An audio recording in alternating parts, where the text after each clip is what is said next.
Matt, are you playing the whole thing? Hopefully. Okay. And Joseph, are you playing the whole thing? Yeah. Okay. Okay, both of you are not memorizing? Oh, no, Joseph is you're memorizing. And Matt is not. Okay. Actually, not this time. I'll play with the music. Oh, you play music? It's fine. Alright, hello everyone, welcome to Oak Cliff Performance Seminar. Today is October 29th. This performance seminar is for our Stage 2, Stage 3, and Stage 4 students. Today we have two performers. They seem ready. I guess they seem ready and excited to share their music with all of us. All right, let's go ahead and get started. Piano everyday shirt guy, Mr. Matt, please announce your and the piece you're going to play. Hello, my name is Matthew, and I'm going to be playing the first movement of the Passionato. Bye. Oh, yeah, Beethoven. Ta-da.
Round of applause to Mr. Man. You survived. All right. We'll talk more about details in the second half of class, since we have to move on to Mr. Joseph's piece, and then we can talk more about it. In general, it's getting there. You survived the whole piece, and then we can talk more about details. All right, Joseph, can you announce your name and the piece you're going to play? Hello, my name is Joseph Kennedy, and I'll be playing Sonatina in Sonatina to Andante by Korinski. Okay, Sonatina actually in C major, Opus 36, number 1, second movement. So second movement is in F major. Yeah. Yeah, it's all good. Yeah. Ta-da! Ta-da!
Round of applause.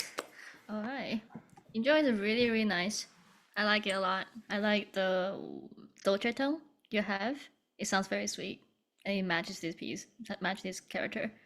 What's the most challenging part, or what's the when you practice this piece, if there's any? I think it's just honestly just consistency. For the triplets. I guess sure. Yeah, like especially when you have the triplets in the left hand and the right hand has that trio, right? When you have that, I think you managed quite well in the second and last one. The first one seems a little bit like dragging a little bit too much. Like you actually slow down quite a lot. So maybe yeah, practice it a little bit. Just be something will be very helpful is to know how many groups of notes you're playing. So I'm saying 2 notes a group, right? So A and G is one group. And then think about how many groups we are playing, including this F and G. That'll be fair. I think that will be helpful. I like the way you bring up the dynamics in basically all the piece, in the entire piece. Something would be more helpful is think about the phrasing when there's no dynamics marking. So for example, I think it'll be very nice if you actually give a little bit more tone in the right hand here. Imagine you guys singing it, bum da dee dum ba da da dum, and then da da da dee dum bum. I'm a terrible singer, but you know what I'm saying. Like imagine this is a melody, right? You go from this lower C here, the triple C, and then to like a sixth above. It's a it's not like a terrible big range for the singer, but it's a gap. Usually we'll give a little more air for that note. So naturally that note will be a little bit louder. You know what I'm saying? And then when you can go back a little bit, like drop a little bit, and then you crescendo again, I think it will be very nice. Like have a nicer flow in your melody. Can we try that maybe from measure 5? You don't even play the first note in the right hand, just da dee dum ba da da dum, and then bring out more on this.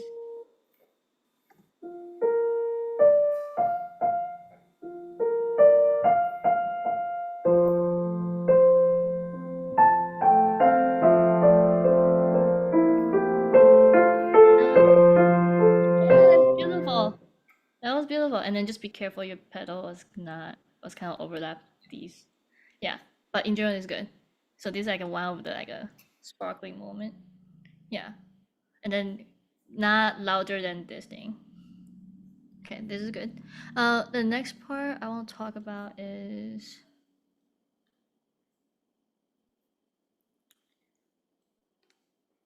have you thought about to bring out a little bit left hand line here? I know the right hand seems has the melody, but have you thought about maybe bring out a little bit more shape in the left hand?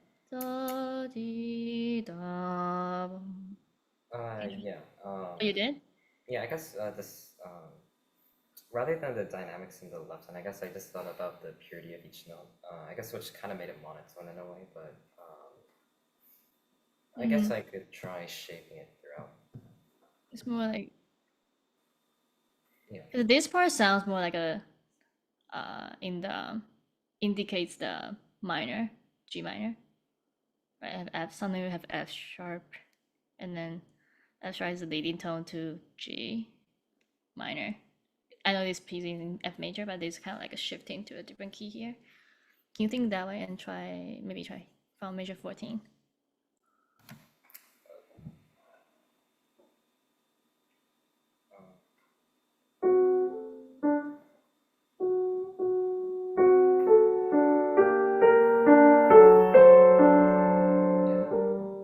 Yeah, this is a very nice experiment. I like that. And one last thing is I can tell you're trying your very best to take care of your balance between hands. That's the reason why the bass in general sounds really nice. But I do think, like for example, when you have crescendo here, it'll be nicer that your left hand can be a little bit more supportive for your bass note. I agree with this now, but this B5 sounds a bit too weak. So it's kind of like only your right hand is trying to get like louder, and then your left hand is like, huh? Yeah, trying to like make sure that both hands are getting the same direction. Okay. Still keep the same ratio, but getting louder together. Right now, it seems like your left hand just be quiet most of the time. Like for this part, especially at the end. I think beginning sounds good. Just this part. All right, where's Matt? Matt, are you here? Oh, hi. There are many things we can talk about. I think I will let you continue working on the second half. The part that we work together in the Kaizen is actually sounds very clean. It's the only section that I find in the end, like the second 2/3 of the piece, that actually sounds reasonably clean. Um, I'm not going to say anything. Also the like this part, I really like the way you give a little more time at the end here, and then it's the really nice like call, like a bass call. I like that power. It just there are so in this entire piece in general, there are so many parts you have to really be careful and take care of the notes. There are some notes like you're not playing the right notes. There's some rhythm is really off, especially when you have the like in the beginning. We talked about it before, I think, like in the very beginning.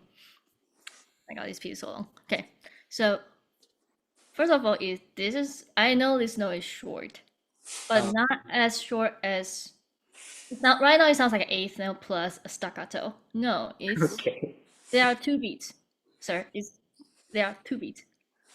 Okay, 1, 2, 3, and then there's another rest here. All the longer rests, more than 3 beats, are too short.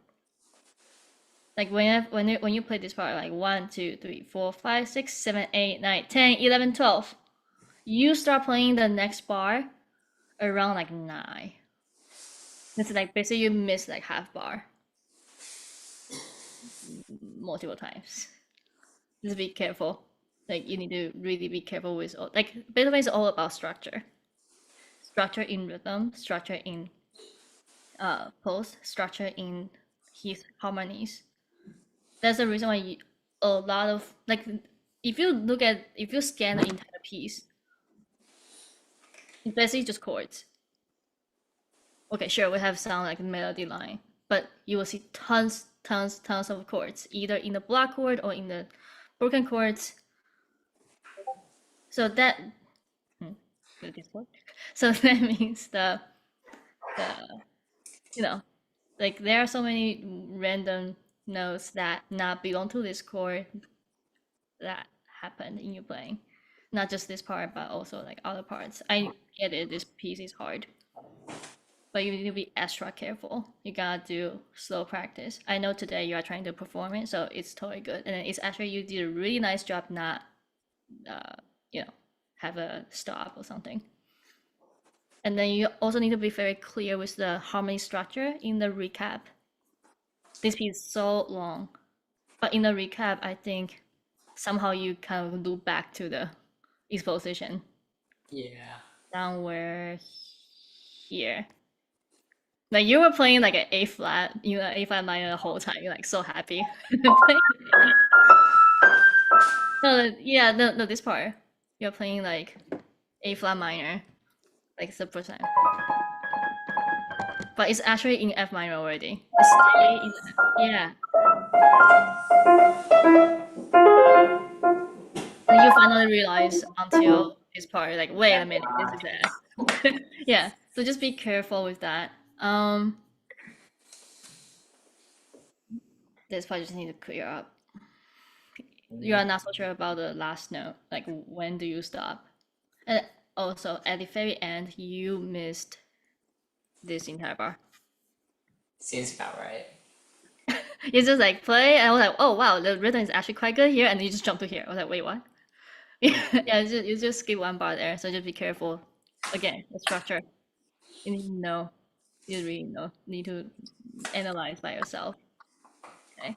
And also this one, you're kind of giving like 2 more extra quarter note. I get it. Is the transition here is tricky. You can maybe take a tiny bit time, but not, playing more right hand notes. Okay. Okay. All right. This is a very big piece, and there is you're coming along. At least you got the entire piece. Now your next step is try to do the small session practice. Yeah. All right. Well, thank you guys for sharing your music and working with me today. And I will see you both next time. Bye.